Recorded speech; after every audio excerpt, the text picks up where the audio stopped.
Physics group online में आपका स्वागत है।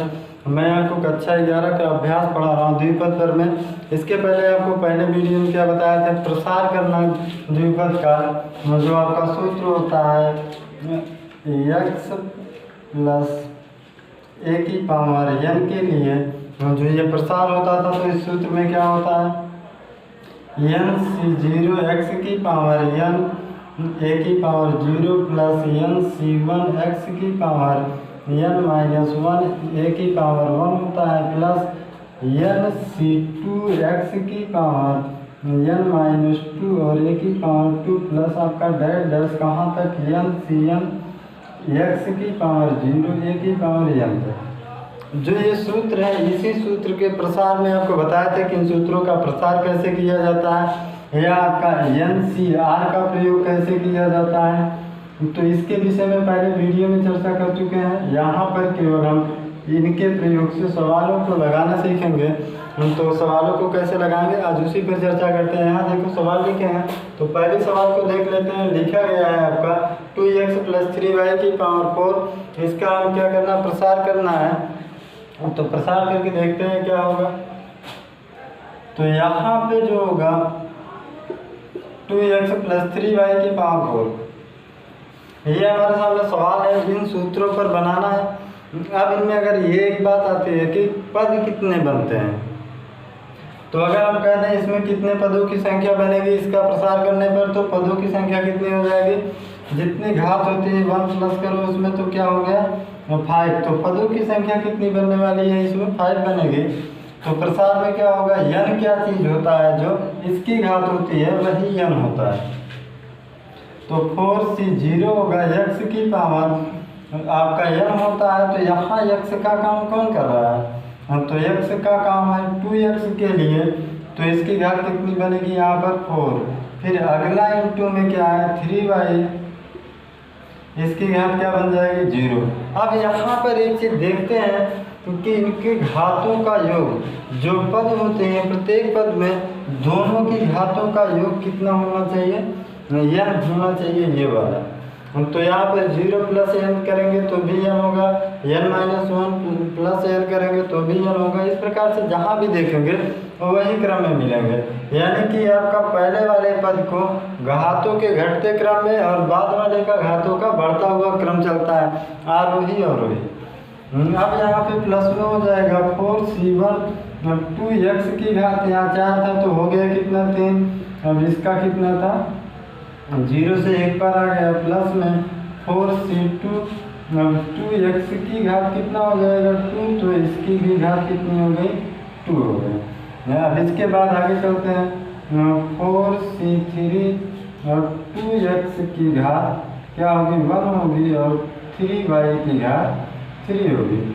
प्लस में एक और 4c4 और 2x की घात क्या होगा 0 और 3y की घात 4 बन जाएगा।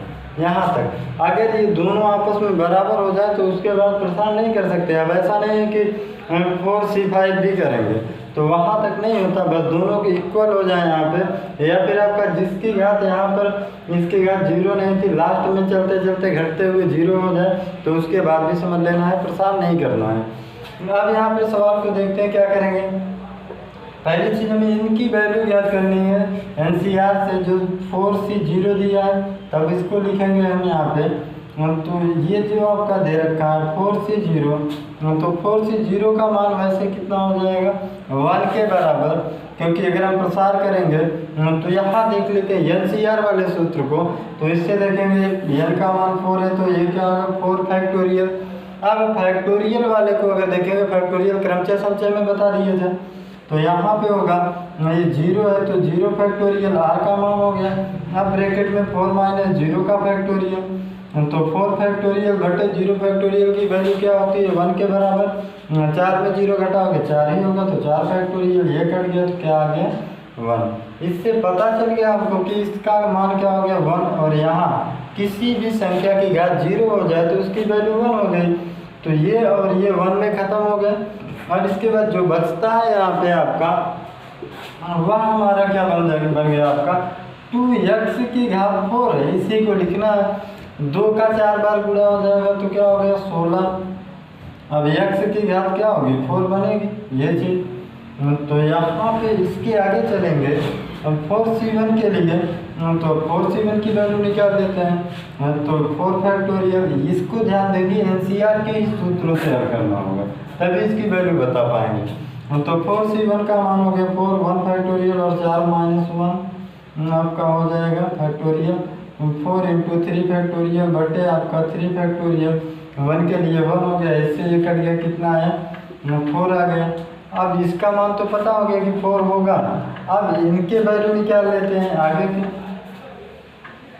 जो आपका 2x की घात क्या है 3 है, तो इसकी वैल्यू क्या होगा 8x³ और ये 2 है यहाँ पे 3y की घात 1 है, तो इसका मान क्या होगा 3y। अब इन तीनों का गुणा कराना है, तो 4 3 12 12 96, तो यहाँ पे क्या हो गया 96 होगा, x की घात 3 और y की घात 1। अब इसके आगे चलेंगे 4c2 का वैल्यू निकालते हैं। 4c2 का मान क्या हो जाएगा 4 फैक्टोरियल बटे 2 फैक्टोरियल ब्रैकेट में 4 - 2 फैक्टोरियल, ये एनसीआर के सूत्रों से। तो 4 × 3 × 2 फैक्टोरियल बटे आपका क्या हो गया 2 फैक्टोरियल इंटू आपका 2 फैक्टोरियल, इससे ये कट गया 2 फैक्टोरियल का मान 2, 2 से काटेंगे 4 को 2 2 3 6। एक चीज़ का तो पता चला कि यहाँ पे 6 आ गया, किसका मान 4c2 का मान। अब इसके बाद आगे चलते हैं 2x की घात 2 के लिए क्या लिख सकते हैं 4x² और 3y के लिए स्क्वायर है तो क्या लिखेंगे 9y²। तो सबका गुणा कराते हैं, तो यहाँ पे हो जाएगा 4 9 36। अब 36 में 6 का गुणा कराएंगे तो कितना हो जाएगा 6 6 36 का 6 हासिल 3 6 3 18 3 21। अब ये पता चला कि अगला जो है 4c2, तो 4c2 की मान कितना हो गया यहाँ पे 216।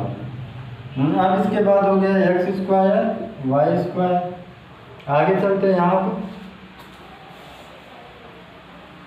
अब इसको सॉल्व करेंगे 4c3 को, तो 4c3 कितना बना देगा हमारा 4 फैक्टोरियल बटे 3 फैक्टोरियल 4 - 3 फैक्टोरियल, तो यहाँ पे हो गया 4 × 3 फैक्टोरियल बटे 3 फैक्टोरियल इंटू में 1 फैक्टोरियल, इससे ये कट गया आया कितना 4।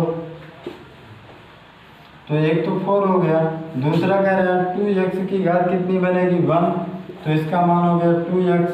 अब 3y की घात कितनी है वहाँ पे 3 है, तो हो गया 27y³।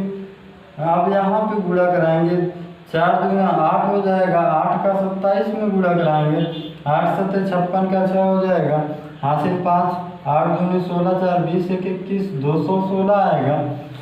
तो यहाँ भी आपका क्या हो गया 216 हो जाता है, तो ये आपका 216 हो जाएगा।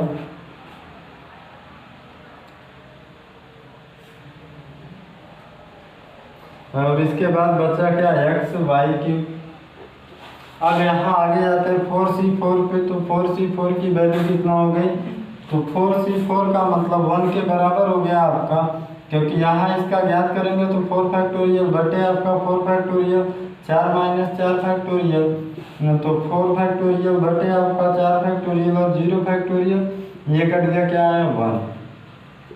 तो इसकी वैल्यू पता चल गई 1 और इसका भी 1 हो गया, तो ये बचता है आपका 3y⁴ के लिए।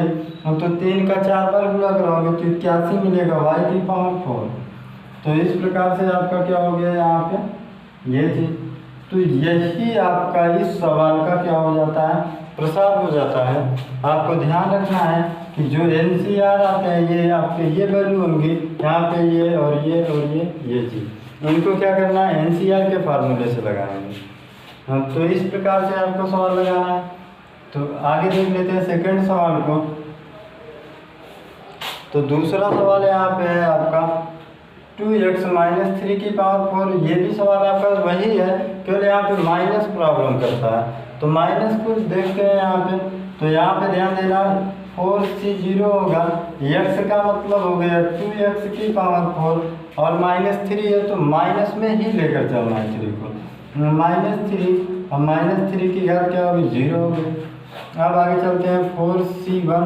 अब यहाँ पे घातों का घटना शुरू हो जाएगा और बढ़ना, 4 से 3 हो गया। अब इसकी क्या हो गई 1 हो जाएगा इसकी घात। अब यहाँ पे इसकी घात 1 हो गई, प्लस 4c2 और 2x की घात अब 2 होगी और -3 की घात भी 2 होगी। अब आगे चलेंगे, 4c3 हो जाएगा, 2x की घात आपका 1 हो जाएगा, -3 की घात आपका 3 हो जाएगा। और अगला जो फंक्शन होगा उसे लिखेंगे 4c4 के लिए, तो 2x की घात 0 हो गई और -3 की घात 4 हो गई। अब इस सवाल को बिल्कुल सेम टू सेम वैसे है, यहाँ एक ही बात बताना चाह रहे थे कि माइनस कब आता है प्लस कब आएगा, जब माइनस में समस्या होने लगे। चाहे पहले में माइनस लिख के आए और दोनों में लिख के आए, या फिर किसी एक में माइनस में है तो उसको माइनस के साथ लिखते जाना है बस। अगर माइनस के साथ लिखते जाएंगे तो फिर यहाँ पे समझ जाते हैं। तो यहाँ पे इसकी वैल्यू निकालेंगे तो इसका क्या होता है, 1 होता है, इसका 1 हो गया, इसका 1 हो गया, जिसकी घात 0 उसका मान 1, और यहाँ पे 4c0 का मतलब हो गया आपका, यहाँ पे देखेंगे तो NCR वाले सूत्रों से 4 फैक्टोरियल बटे 0 फैक्टोरियल 4 माइनस 0 फैक्टोरियल, तो ये आपका 4 फैक्टोरियल बटे आपका 4 फैक्टोरियल कटकर 1 आता है ये चीज़। तो यहाँ इन दोनों का हो गया 1। अब इसके बाद जो बचता है वह है 2x की घात कितना है, 4। इसे 2 की घात अगर 4 है तो ये क्या हो गया 16, 2 का 4 बार गुणा, x का 4 बार गुणा, x की पावर 4 हो गया। तो ये चीज़ हो गया, यानी कि 16x की पावर 4 हो गया। अब 4c1 का मतलब ऊपर 4 फैक्टोरियल 1 फैक्टोरियल 4 माइनस 3 फैक्टोरियल, यहाँ पे ये चीज़ बनाएगा, यानी कि 4 इंटू 3 फैक्टोरियल बटे आपका 3 फैक्टोरियल इंटू 1 फैक्टोरियल। तो इससे ये कट गया आया कितना 4। अब हमको पता चला इसकी वैल्यू कितना हो गई 4। जब आपका इसका मान 4 हो गया, आगे देखेंगे तो यहाँ पे 2x की घात 3 है, इसका क्या बनाएगा 8x3, फिर आगे -1 माइनस आपका 3 की घात 1 है, इसका क्या हो जाएगा -3। अब यहाँ के चिन्ह की बात आती है, अगर कोई फंक्शन माइनस में है और उसकी घात विषम है, अगर ये माइनस में है इसकी घात विषम है तो यहाँ क्या आएगा माइनस आ जाता है, ये चीज़ हो जाएगा। तो इसके बाद आपका अगर यहाँ पे नहीं समझ रहे हैं तो कुछ और भी कर सकते थे। यहाँ पे जैसे आपका -3 है तो 3 की घात 1 कर देना, और जो माइनस है -1 की घात 1 कर देना, तो ये लंबा हो जाता सवाल में, इसलिए इसी के रूप में दिखा दिए। अब इसी के रूप में, जब इन्हीं के रूप में है तो यहाँ पे क्या हो गया इतना आ गया। अब इन तीनों का गुणा जब कराएंगे 832 हो गया, 32 में 3 का गुणा करा दिए तो कितना हो जाएगा आपका 96, तो माइनस में आपका 96 हो गया। फिर इसके बाद आपका क्या बचता है x³ लिखेंगे। फिर अगले स्टेप में चलते हैं, तो यहाँ पे चिन्ह क्या आएगा इसको देखने के लिए, ये माइनस जो है सम का, इसका जो है ये ऊपर की घात वह सम है, तो यहाँ क्या हो गया प्लस में आ गया। पहली चीज़ ये कन्फर्म हो गया। 4c2 को लिख लिए निकाल देते हैं। 4c2 का मतलब 4 फैक्टोरियल बटे 2 फैक्टोरियल 4 माइनस 2 फैक्टोरियल बराबर 4 फैक्टोरियल बटे 2 फैक्टोरियल इंटू में 2 फैक्टोरियल। यहाँ पे क्या आ जाएगा नीचे, एक बार प्रसार करते हैं, काटेंगे नहीं, 2 फैक्टोरियल 4 इंटू 3 इंटू 2 फैक्टोरियल बटे आपका 2 होगा इंटू में 2 फैक्टोरियल, तो ये कट गया, ये यहाँ पे आपका क्या होगा 6 आ गया। तो इसका मान कितना हो गया 6, इसका मान 6 हो गया। यहाँ पे 2x की घात 2 है तो इसका मान 4x² -3 था, तो -3 का मतलब क्या हो गया 3 का स्क्वायर 9 हो जाता है। तो यहाँ पे हो गया 9 जो 36, 36 का 6 में गुणा कराएंगे तो 216 होगा ये चीज़, और x² है लगेगा। फिर आगे वाले स्टेप को देख लेते हैं। इसके बाद वाला जो स्टेप है ये बनेगा 4c3 की वैल्यू 4 फैक्टोरियल बटे आपका 3 फैक्टोरियल, अब हो जाएगा 4 माइनस 3 फैक्टोरियल। ये कहाँ से बनता है, r n की वैल्यू आपका 4 है, r की वैल्यू 3 है, तो इन्हीं सूत्रों पर रख के बना रहे हैं, तो ये बन जाएगा। अब यहाँ पे हो जाएगा 4 फैक्टोरियल 4 इंटू 3 फैक्टोरियल, तो यहाँ पे 3 फैक्टोरियल इंटू 1 फैक्टोरियल, काटेंगे ये कट गया, कितना आया 4। अब 4 तो आ गया, आगे देखेंगे तो है 2x है, एक 2 में -3 की घात कितना है, यहाँ पे 3 है, तो ये हो गया कितना 27। अब ये चीज़ हो जाएगा तो ये आपका माइनस में 27 होगा। अगर घाते विषम है तो यहाँ कौन सा चिन्ह आएगा, माइनस। तो हो गया 27 दूना 54 हो जाएगा। अब 54 का 4 में गुणा कराएंगे, 4 से 16 का 4, 4 5 20 21, तो यहाँ पे 216 आ जाएगा और x की घात कितनी बनेगी 1। यानी कि ये चीज़ हो गया। इस चीज़ का प्रसार करना जरूरी है, नहीं तो हम एनसीआर को नहीं समझ पाएंगे तो सवाल गलत हो जाएगा। तो इसका प्रसार करके पहले वैल्यू ज्ञात करते हैं, फिर इनको तो ज्ञात ही कर सकते हैं, घात है। फिर 4c4 हो गए, 4c4 का भी मान क्या होता है 1 होता है, और 2x की घात 0 है तो इसका मान भी क्या हो गया 1 हो गया। अब -3 की घात कितना है 4 है तो इसका हो गया कितना 81। अब इन सब का गुणा करा लेना तो आएगा कितना 81। अब ये घात प्लस 4 आपका यहाँ पर 4 है सम है तो ये प्लस हो गया तो ये आ गया 81। इस प्रकार से जो ये सवाल होंगे तो इनका आंसर ये आएगा। तो उम्मीद करते हैं ये दोनों सवाल आपको समझ में आए होंगे। अगर कहीं भी इनमें आपको अगर फैक्टोरियल प्रॉब्लम है, जैसे 3 फैक्टोरियल का प्रसार कैसे होता है, या फिर आपका जो एनसीआर होता है यानी कि जैसे 4c3 या 4c4, इन सब का प्रसार जो होगा अगर यहाँ पे नहीं समझ में आ रहा है तो क्रमचय संचय इससे पहले देखिए तो वहाँ पे समझ में आएगा, तो ये चीज़ें समझ में आ जाएंगी।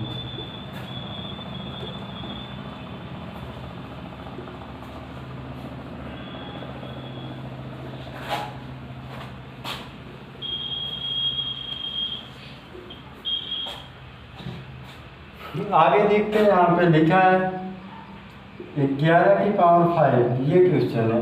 अब 11 की पावर 5 का भी इन्हीं के अनुसार प्रसार करना है, तो इसे थोड़ा सरल बनाते हैं जहाँ पे गुणा भाग करना आसान हो जाए।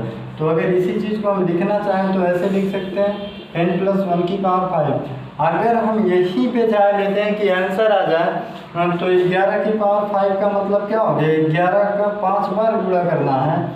अगर हम 5 बार गुणा कर लेते हैं तो भी आपका आंसर आ जाएगा, आंसर आने को आ जाएगा। लेकिन हम पढ़ के आ रहे हैं द्विपद प्रमेय, तो ये चीज़ तो करना जानते हैं, गुणा करा लेंगे हो गया।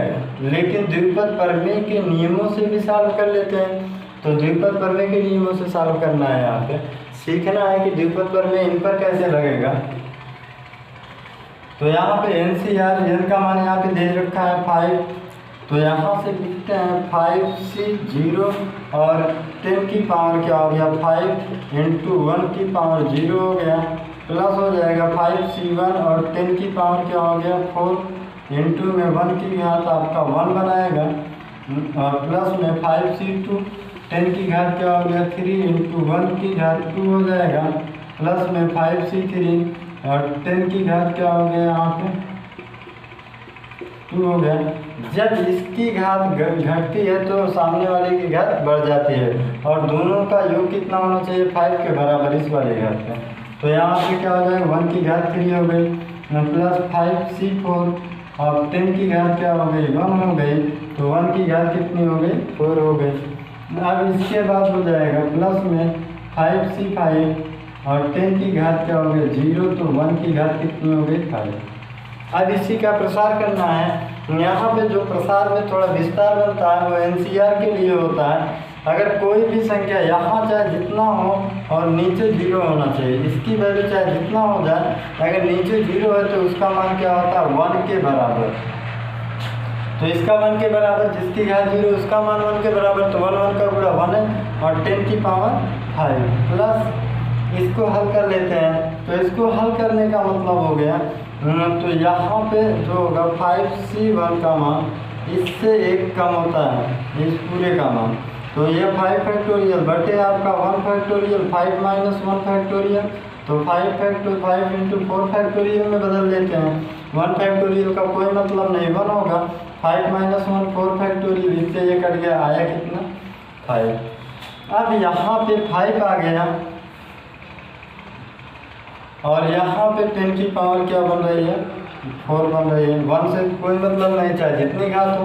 अब अगले स्टेप में चलते हैं 5c2 के लिए, तो 5c2 का 5 फैक्टोरियल बटे आपका 2 फैक्टोरियल इंटू 5 माइनस 2 फैक्टोरियल, तो ये हो गया 5 × 4 × 3 फैक्टोरियल। तो यहाँ पे 2 फैक्टोरियल की वैल्यू 2 होगी। 5 में से 3 की 2 घटाएंगे तो क्या हो गया 3 फैक्टोरियल। इससे ये कट गया, 2 से काटेंगे इसको 4 को तो 2 आएगा, 2 पर 10। तो यहाँ पे क्या हो गया, तीसरे में 10 हो जाएगा और 10 की पावर भी क्या हो जाएगी 3 हो जाएगी। इस प्रकार से बनेगा और 1 का स्क्वायर 1 ही आएगा प्लस 5c3। यहाँ पे 5 फैक्टोरियल बटे आपका 3 फैक्टोरियल, 5 माइनस 3 फैक्टोरियल। तो यहाँ पे 5 × 4 × 3 फैक्टोरियल बटे 3 फैक्टोरियल इंटू में 2 फैक्टोरियल। इससे ये कट गया 2 फैक्टोरियल का मान 2 काटेंगे, 2 पर 10 हो गया। तो यहाँ पर 10 हो गया। अब इसके बाद आपका हो जाएगा कितना, 10 का स्क्वायर है तो इंटू में 10 स्क्वायर। 1 का कोई मतलब नहीं, चाहे जितनी का तो 1 ही बना रहेगा। 5c4, तो 5c4 का मतलब 5 फैक्टोरियल बटे 4 फैक्टोरियल, 5 माइनस 4 फैक्टोरियल। तो यहाँ पे 5 × 4 फैक्टोरियल बटे आपका 4 फैक्टोरियल इंटू 1 फैक्टोरियल। इससे ये कट गया, आया कितना 5। तो 5 तो आपका यहाँ पे रहेगा। इसके बाद आपका क्या हो जाएगा, 10 की घात 1 है यानी 10 होगा। 1 की पावर 4 का मतलब हो गया 1 से। और यहाँ पे ये दोनों जब समान हो जाए, इसका मान 1 हो गया, किसी भी संख्या की घात 0 तो उसका मान 1 हो गया।